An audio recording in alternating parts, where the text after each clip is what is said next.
안녕하세요. 책공간입니다. 오늘은 김유정의 동백꽃 읽어드릴게요. 동백꽃, 김유정.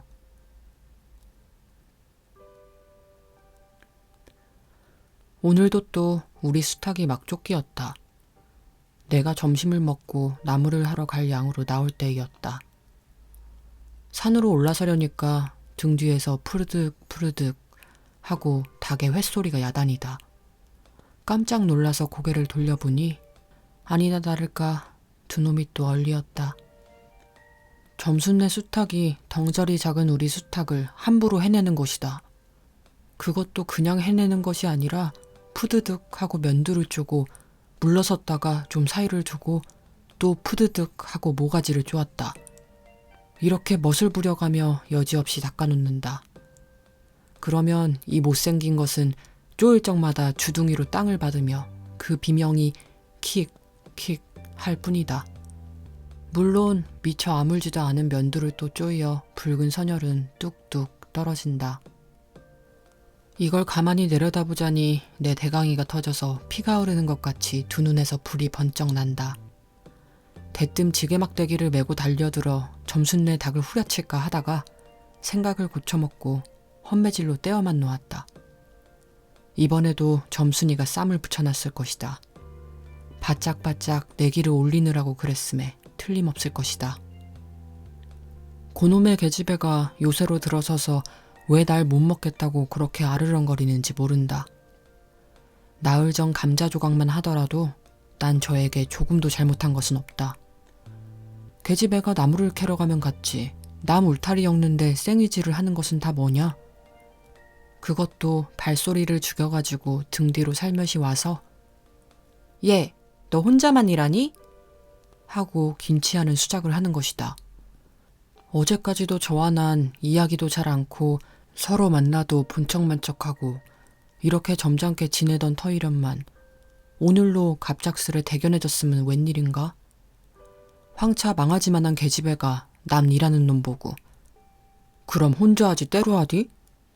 내가 이렇게 내배앓는 소리를 하니까 너 일하기 좋니? 또는 한여름이나 되거든 하지 벌써 울타리를 하니? 잔소리를 두루 늘어놓다가 남이 들을까봐 손으로 입을 틀어막고는 그 속에서 깔깔댄다.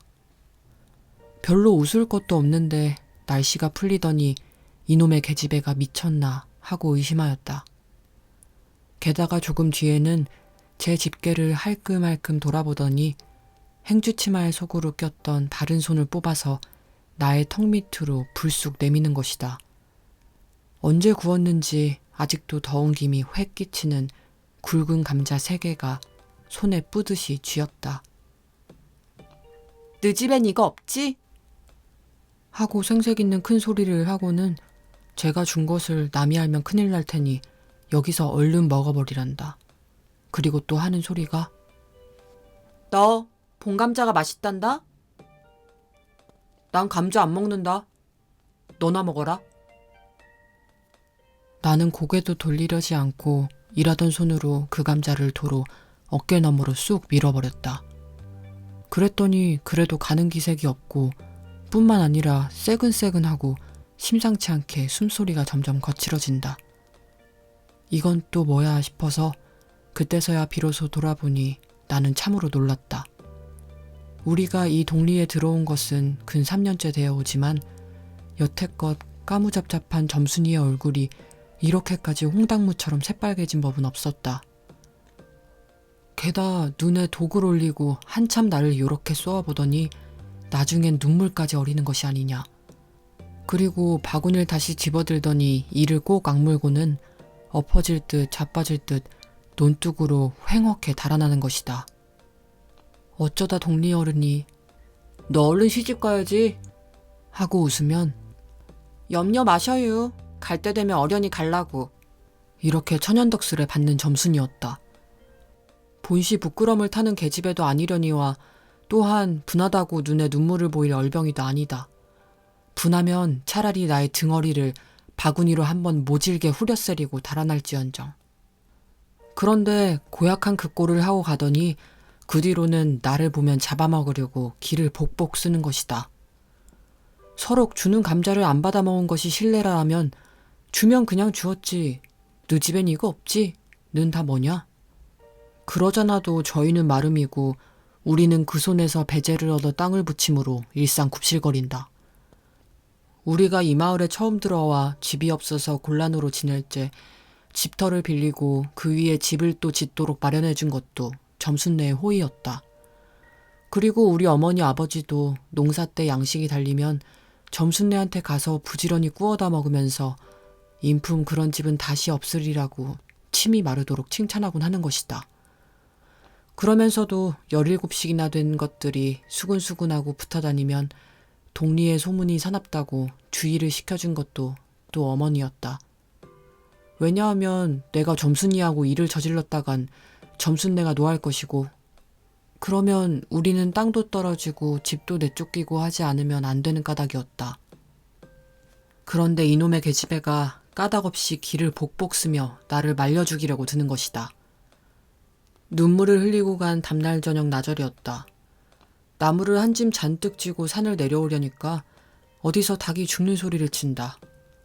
이거 네 집에서 닭을 잡나 하고 점순네 울 뒤로 돌아오다가 나는 고만 두 눈이 둥그레졌다.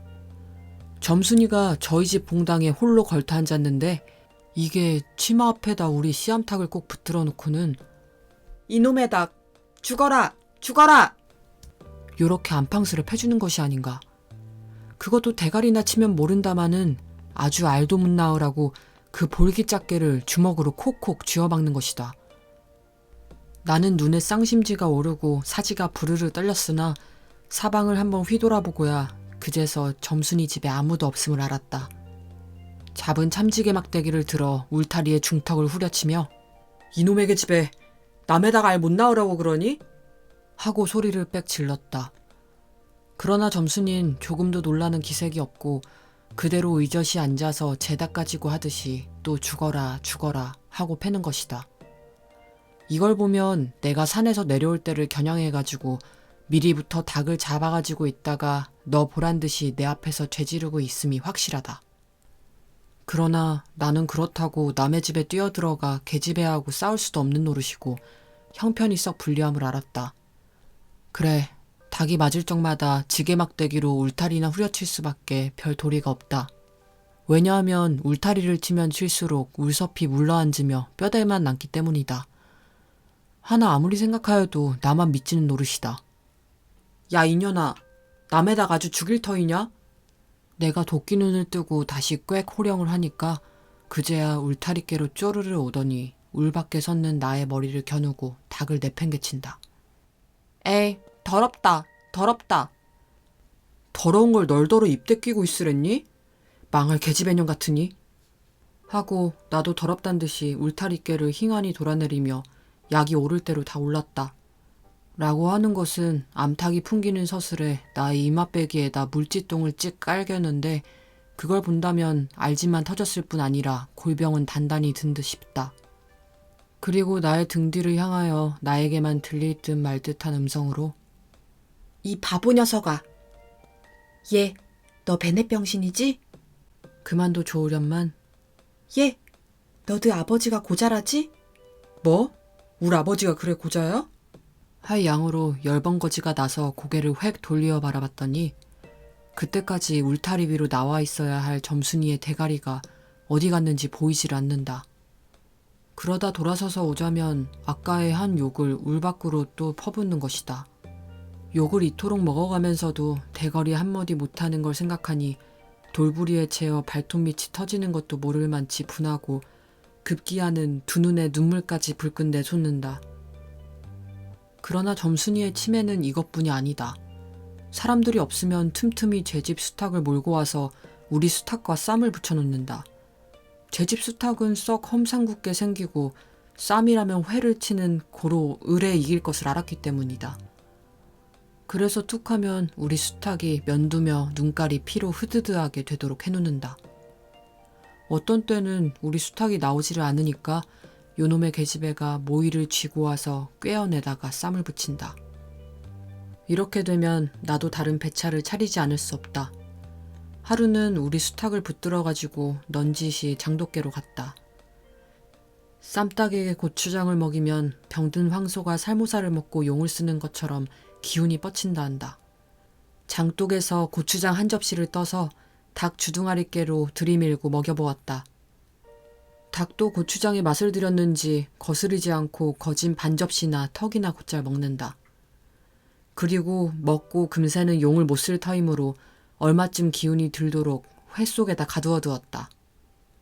밭에 두엄을 두어 짐 전해고 나서 실참에 그 닭을 안고 밖으로 나왔다. 마침 밖에는 아무도 없고 점순이만 저희 우란에서 헌옷을 뜯는지 혹은 솜을 터는지 웅크리고 앉아서 일을 할 뿐이다. 나는 점순내 수탉이 노는 밭으로 가서 닭을 내려놓고 가만히 맥을 보았다. 두 닭은 여전히 얼리어 쌈을 하는데 처음에는 아무 보람이 없다. 멋지게 쪼는 바람에 우리 닭은 또 피를 흘리고 그러면서도 날개 죽지만 푸드득 푸드득 하고 올라 뛰고 뛰고 할 뿐으로 제법 한번 쪼아보도 못한다. 그러나 한 번은 어쩐 일인지 용을 쓰고 펄쩍 뛰더니 발톱으로 눈을 하비고 내려오며 면두를 쪼았다. 큰 닭도 여기엔 놀랐는지 뒤로 멈시라며 물러난다. 이 기회를 타서 작은 우리 수탉이 또 날쌔게 덤벼들어 다시 면두를 쪼니 그제는 감때 사나운 그 대강이에서도 피가 흐르지 않을 수 없었다. 옳다, 알았다. 고추장만 먹이면 되는구나 하고 나는 속으로 아주 쟁그라워 죽겠다. 그땐 뜻밖의 내가 닭쌈을 붙여놓는데 놀라서 울 밖으로 내다보고 섰던 점순이도 입맛이 쓴지 눈살을 찌푸렸다. 나는 두 손으로 볼깃짝을 두드리며 연방 잘한다 잘한다 하고 신이 머리끝까지 뻗치었다. 그러나 얼마 되지 않아서 나는 넋이 풀리어 기둥같이 묵묵히 서 있게 되었다. 왜냐하면 큰 닭이 한번 쪼인 안가품으로 호들갑스레 연거푸 쪼는 서술에 우리 수탉은 찔끔 못하고 막 곪는다.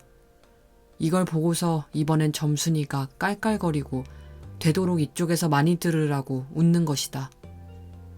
나는 보다 못하여 덤벼들어서 우리 수탉을 붙들어가지고 도로 집으로 들어왔다. 고추장을 좀 더 먹였더라면 좋았을걸.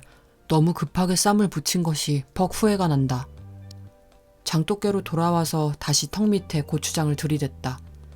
흥분으로 말미암아 그런지 당최 먹질 않는다.